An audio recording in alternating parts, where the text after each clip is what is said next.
Bismillahirrahmanirrahim. Today our topic is to practice the examples of UV visible spectroscopy.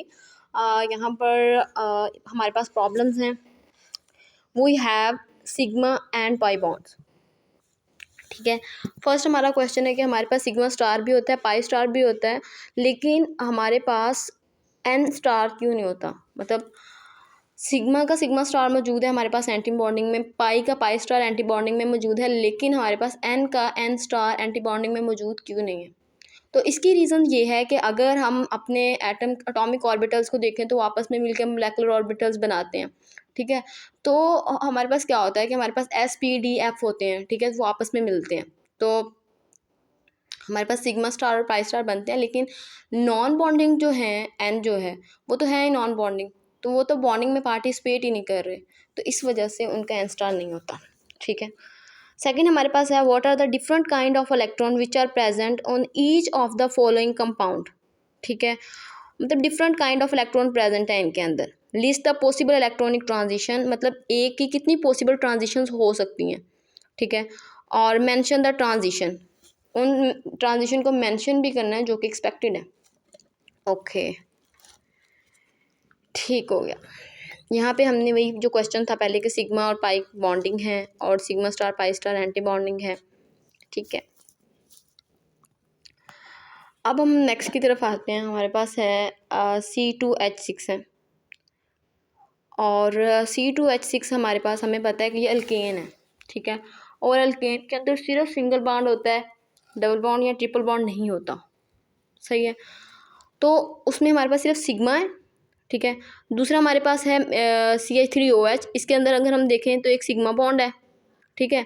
और पाई तो नहीं है, लेकिन ऑक्सीजन क्या है, नॉन बॉन्डिंग है, तो हम एक सिग्मा लिख देंगे और एन लिख देंगे पॉसिबिलिटीज़ पहले. CH2 डबल बॉन्ड CH2 के अंदर सिग्मा भी है और पाई भी है, हम सिग्मा और पाई लिख देंगे. CH2 डबल बॉन्ड CHOH के अंदर डबल बॉन्ड है, इसका मतलब सिग्मा भी है पाई भी है और O हो गया तो एन भी है. ठीक है. इसी तरह से CH3 C double bond OH के अंदर सिग्मा और पाई यहाँ पे मौजूद है और नॉन बॉन्डिंग भी है. ये तो हमने लिख ली पॉसिबिलिटीज़. ठीक है. अब हम देखते हैं कि मतलब अगर सिग्मा है तो वो कहाँ, उसमें कौन कौन सी ट्रांजिशंस होंगी. ठीक है. तो यहाँ पे मैंने लिखा हुआ है sigma pi n pi star. तो सिग्मा क्या करेगा, सिग्मा पाई स्टार तक जाएगा. ठीक है. सिग्मा क्या करेगा, सिर्फ सिग्मा स्टार तक जाएगा क्योंकि पाई तो है ही नहीं इसमें. ठीक है. Sigma to sigma star transition होगी, और जहाँ पे सिग्मा और एन है तो सिग्मा टू सिग्मा स्टार भी होगी और एन टू सिग्मा स्टार भी होगी, क्योंकि पाई यहाँ पे इन्वॉल्व नहीं है.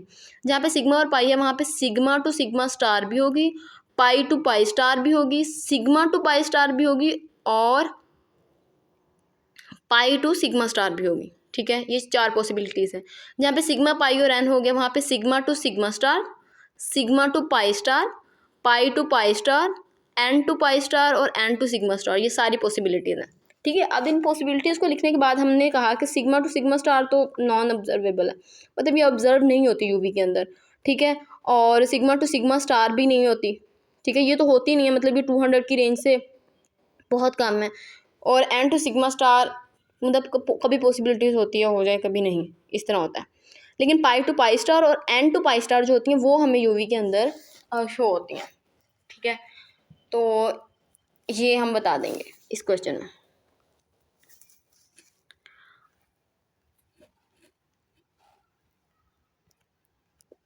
ओके. अब नेक्स्ट क्वेश्चन की तरफ चलते हैं.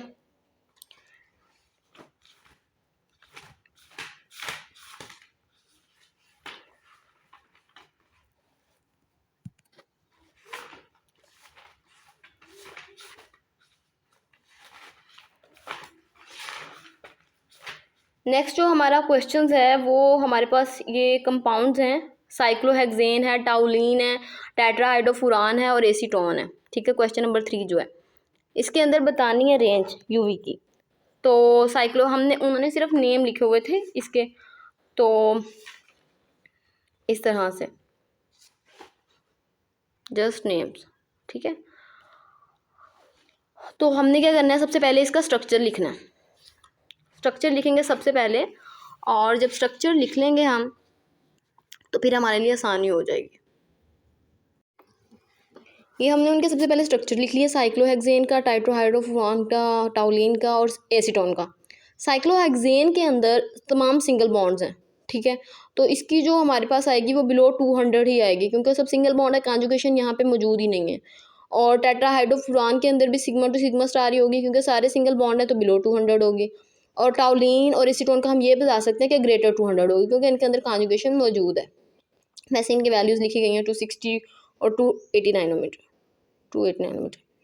ओके, नेक्स्ट हमारा क्वेश्चन है, explain why a polar solvent usually shift the pi to pi transition to a longer wavelength and then n to pi star transition to a shorter lambda.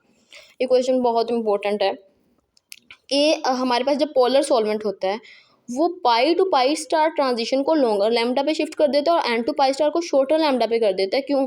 जबकि हम पीछे से पढ़ते आ रहे हैं कि पाई टू पाई स्टार जो हमारे पास है वो शॉर्टर लैम्डा पे होता है और n to pi star high lambda पे के ऊपर जाकर उसकी वैल्यू आ रही होती है। लेकिन पोलर सॉल्वेंट में ये अपोजिट क्यों हो जाता है?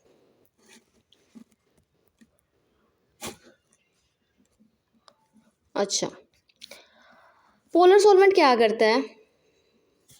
जो पोलर सॉल्वेंट होता है हमारे पास, जो पाई स्टार बॉन्ड होता है ये पोलर इन नेचर होता है, ठीक है।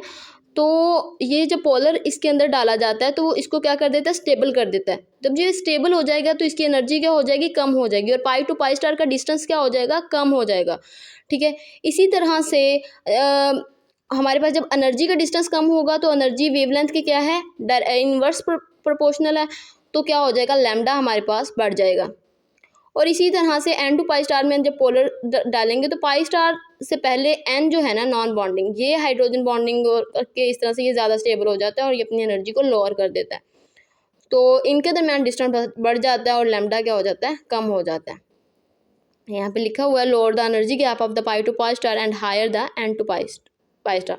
सो एन टू पाई स्टार की शिफ्ट क्या हो जाएगी? शॉर्टर लैम्डा पे, क्योंकि उसकी एनर्जी ज़्यादा है, और pi to pi star high lambda पे हो जाएगा क्योंकि उसकी एनर्जी लो है। यहाँ पे हमारे पास है कि an organic compound show maximum absorption at 305 in hexane, मतलब हेक्सेन के अंदर आपने उस कंपाउंड को डाला है तो वो आपको एब्जॉर्प्शन किस पे दे रहा है? 305 पे। लेकिन जब उस whereas it's lambda max in ethanol is 307, जबकि पोलर में उसकी कम है और पोलर में ज़्यादा है और नॉन पोलर में कम है। अब हमें पता है कि नॉन पोलर में ज़्यादा किसकी होती है, ठीक, मतलब पोलर सॉल्वेंट के अंदर ज़्यादा वैल्यू कौन देता है लैम्डा की? पाई टू पाई स्टार हमें हायर लैम्डा देता है, ठीक है, और एन टू पाई स्टार कम देता है। अच्छा, तो नॉन पोलर के अंदर क्या होगी? इसकी वैल्यू कम होगी। What type of electron transition is involve in the absorption? हम बताएंगे कि ये पोलर सॉल्वेंट के अंदर कम दे रहा है तो ये pi to pi star type absorption है, ठीक है।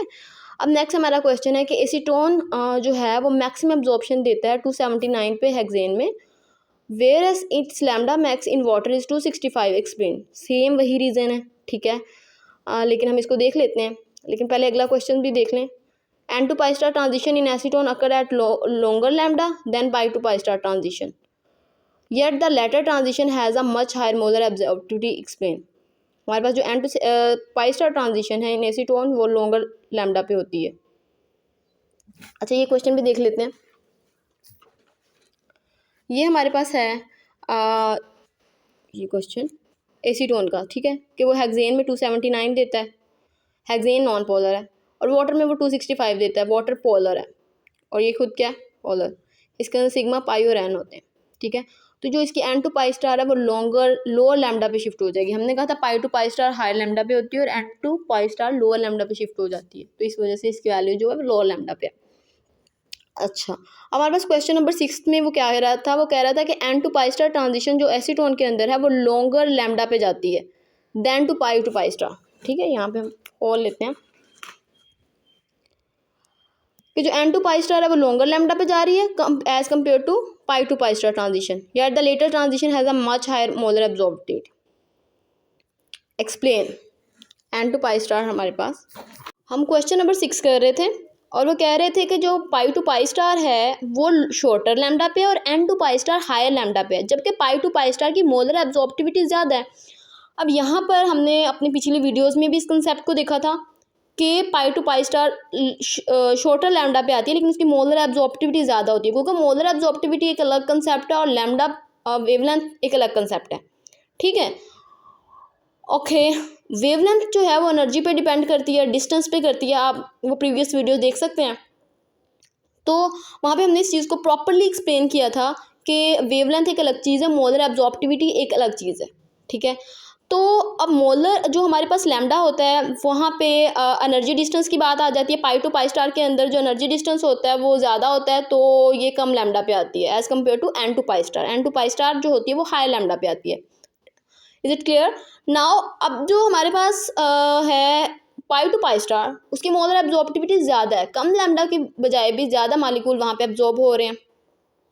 यहाँ पे ये ज़्यादा वो ये जो है ये एक्सचेंज है, ठीक है। एक मिनट, जो high molar absorbivity pi to pi star की और एन टू पाई स्टार की मोलर एब्जॉर्बिविटी कम है, क्योंकि पाई टू पाई स्टार एक अलाउड ट्रांजिशन है और ज़्यादा जो मालिक्यूल्स हैं वो पाई टू पाई स्टार पे एब्जॉर्ब हो रहे होते हैं, इस वजह से इसकी मोलर एब्जॉर्बिविटी ज़्यादा है एन टू पाई स्टार की बनस्बत, ठीक है। और मैं जो एक्सरसाइज करवा रही हूँ डॉक्टर यूनुस की बुक से करवा रही हूँ, वहाँ की एक्सरसाइज इंशाल्लाह ये आप लोगों के पास अवेलेबल होगी एक्सरसाइज, वरना हम इसकी जो पिक्चर्स हैं वो लास्ट पे इस एक्सरसाइज की डाल देंगे, ओके। अब जो क्वेश्चन नंबर इसका है 8, 9, 10 और 11,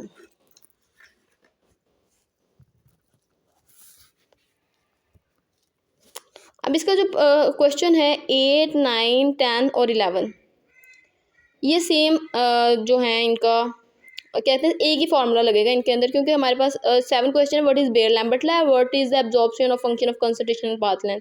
ये थ्योरी वाला है कि बेयर लैम्बर्ट लॉ क्या है, एब्जॉर्प्शन और पाथ लेंथ का क्या रिलेशन है, ये हम सब लोग इजीली एक्सप्लेन कर लेंगे। उसके बाद वो कह रहे हैं एक स्टैंडर्ड है उसकी मतलब ये वैल्यू है ऑफ अ कंपाउंड, मतलब 2.50 मोलर सोल्यूशन है, तो ये क्या आपको बता रहा है, कंसंट्रेशन बता रहा है, ठीक है। एब्जॉर्बेंस बता रहा है आपको 0.5 to 5, लेंथ बता रहा है उसकी पाथ लेंथ, और हमने कौन सा फार्मूला लगाना है, A is equal to ECl, ओ एब्जॉर्बिटी मोलर एब्जॉर्बिटी, और C कंसंट्रेशन लेंथ, और वही वाला बेयर लैम्बर्ट लॉ वाला, इसमें भी वही लगेगा, इसमें भी वही लगेगा, और इसमें भी वही लगेगा, इसमें भी वही लगेगा। इसके अंदर क्या है, एब्जॉर्बेंस आपको बताई गई है एक कंपाउंड की इन 100 ml, ठीक है, और पाथ लेंथ बताई गई है। यहाँ पे आपने मोलर एब्जॉर्बिविटी को कैलकुलेट करना है। यहाँ पे उन्होंने कंसंट्रेशन जो है सोडियम की वो फाइंड करने के लिए कहा है, और आपको एब्जॉर्बेंस भी बता दिया, लेंथ भी बता दिया है, ये 1.47 मोलर एब्जॉर्बिविटी भी बता दी है। और यहाँ पे इन्होंने एक सीरीज़ दी है, ये इसकी पहले स्लोप बनेगी और फिर इसकी वैल्यूज़ निकलेंगी यहाँ पे। नेक्स्ट हमारा क्वेश्चन है, can we use UV visible spectroscopy to measure the rate of reaction. तो हम कहेंगे यूवी विजिबल स्पेक्ट्रोस्कोपी को हम मेजर कर सकते हैं, can use to measure the rate of reaction. हम एक रिएक्शन के रेट को मेजर कर सकते हैं, मतलब डिफरेंट पे हम लेके देखेंगे अपने रिएक्टेंट्स को उठा उठा के रिएक्शन में से, और देखेंगे कॉन्जुगेशन कहाँ तक पहुँची है, और क्योंकि हमें प्रोडक्ट पता होगी तो हम मेजर कर सकते हैं। व्हाट इज़ क्रोमोफोर, अब ये हमें चार उन्होंने बताए हुए हैं ABCD, इनके क्रोमोफोर हमने आइडेंटिफाई करने के इनके अंदर क्रोमोफोर कौन सा है। फर्स्ट हमारे पास मेथनॉल है, क्वेश्चन नंबर 13 हम कर रहे हैं, ठीक है। क्वेश्चन नंबर 12 का हमने क्वेश्चन 7 का वो यूविजिबल वाला था, 8, 9, 10 और 11 में हमने बताया कि A मोलर एब्जॉर्बिविटी कंसंट्रेशन लेंथ ये वाला फार्मूला यूज होगा, और 12 के अंदर हमने कहा कि यूविजिबल को हम यूज कर सकते हैं change in concentration of reactant and product, okay. अब हम 13 कर रहे हैं, 13 में हमने क्रोमोफोर आइडेंटिफाई करने हैं। CH3OH के अंदर कौन सा होगा, वो हमारे पास वो जो है वो हमारे पास यहाँ पे क्रोमोफोर एक ग्रुप है, क्योंकि CH3H क्या है, वो पूरा वही है, अल्केन चल रहा है। नीचे अगर हम देखें साइक्लोहेक्सीन था, साइक्लोहेक्सीन उन्होंने लिखा हुआ था, हमने सबसे पहले मैंने स्ट्रक्चर्स ड्रा कर दिए डायरेक्टली ना, क्योंकि इस तरह आसानी हो जाती है। तो साइक्लोहेक्सीन में एक ही डबल बॉन्ड है तो उसको हम मेंशन कर देंगे, और CH3 डबल बॉन्ड O के अंदर carbonyl group as a chromophore है, और यहाँ पे हमारे पास जो नीचे कॉन्जुगेशन में आ रहा है पार्ट टाउलिन के अंदर, उसको मेंशन कर दिया। क्योंकि क्रोमोफोर क्या होता है, क्रोमोफोर वही ग्रुप है जो उसको वैल्यू को इन्हेंस कर रहा है, ज़्यादा कर रहा है हमारी लैम्डा मैक्स की वैल्यू। इंशाल्लाह नेक्स्ट क्वेश्चंस हम अगली वीडियो में करेंगे इसके सेकंड पार्ट में। जज़ाकल्लाह खैर।